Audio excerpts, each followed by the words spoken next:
Philip Mambad ചെയ്തത് അതീവ ഗുരുതര കുറ്റകൃത്യമെന്ന റിമാൻഡ് റിപ്പോർട്ട്. ഹോട്ടൽ മുറിയെടുത്തത് പോലീസ് ID ഉപയോഗിച്ചാണ്. അതിജീവിതയുടെ വീട്ടിൽ പോയി ഒത്തുതീർപ്പിന് ശ്രമിച്ചുവെന്നും റിമാൻഡ് റിപ്പോർട്ട്. ഒരു മുൻ പോലീസ് ഉദ്യോഗസ്ഥനാണ്.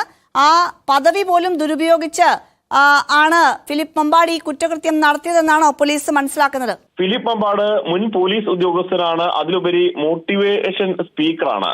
ഈ ബന്ധം ഉപയോഗിച്ചാണ് ഈ കുട്ടിയെ രക്ഷിതാക്കൾ കൊണ്ടുപോയി ഈ ഫിലിപ്പ് മമ്പാടിന്റെ വീട്ടിലാക്കുന്നത്. തുടർന്ന് ഈ കുട്ടിക്ക് കൂടുതൽ കാര്യങ്ങൾ പറഞ്ഞ് മനസ്സിലാക്കാം എന്നൊക്കെ പറഞ്ഞാണ് മോട്ടിവേഷൻ പ്രോഗ്രാമിന് കൊണ്ടുപോകുന്നു എന്ന് പറഞ്ഞാണ് കുട്ടിയുമായിട്ട് കാസർഗോഡിന് പോകുന്നത്.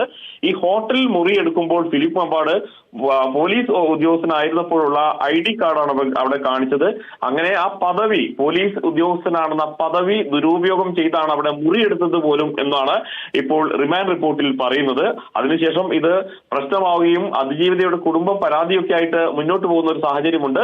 സ്കൂളിൽ വെച്ച് ഈ കൗൺസിലിംഗിന് ഇടയിൽ ഈ കുട്ടി വെളിപ്പെടുത്തുന്നുണ്ട്. അതിനുശേഷമാണ് അത് പരാതിയിലേക്കൊക്കെ പോയ സമയത്ത് അതിജീവിതയുടെ വീട്ടിൽ പോയി ഫിലിപ്പ് മമ്പാട് ഇത് ഒത്തുതീർക്കാനുള്ള ശ്രമം നടത്തിയെന്നും റിമാൻഡ് റിപ്പോർട്ടിൽ പറയുന്നുണ്ട്. അതിഗുരുതരമായ ഒരു വിഷയം കൂടിയാണ്. കാരണം അയാളുടെ സ്വാധീനം ഒക്കെ ഉപയോഗപ്പെടുത്തി അത് ഈ കേസ് ഒത്തുതീർക്കാനുള്ള ശ്രമം നടത്തിയെന്ന് പറയുന്നുണ്ട്. ഈ മുൻകൂട്ടി തന്നെ നിശ്ചയിച്ച് ഉറപ്പിച്ച് ഈ കുട്ടിയെ കൊണ്ടുപോയി ദുരുപയോഗം ചെയ്യണം, ലൈംഗികമായ പീഡിപ്പിക്കണം എന്ന ഉദ്ദേശത്തോടു കൂടി തന്നെ കൊണ്ടുപോയി എന്നാണ് റിമാൻഡ് റിപ്പോർട്ടിൽ വ്യക്തമാക്കുന്നത്. സമൂഹത്തിൽ വലിയ സ്വാധീനമുള്ള വ്യക്തി എന്ന നിലയിൽ കൂടി അത് ഒരിക്കലും അംഗീകരിച്ചു കൊടുക്കാൻ കഴിയാത്ത ഒരു കുറ്റമാണെന്നും പറയുന്നുണ്ട്. ജാമ്യം നൽകാൻ പാടില്ലാത്ത ഒരു കുറ്റമാണെന്നും ഈ റിമാൻഡ് റിപ്പോർട്ടിൽ തന്നെ സൂചിപ്പിക്കുന്നുണ്ട്.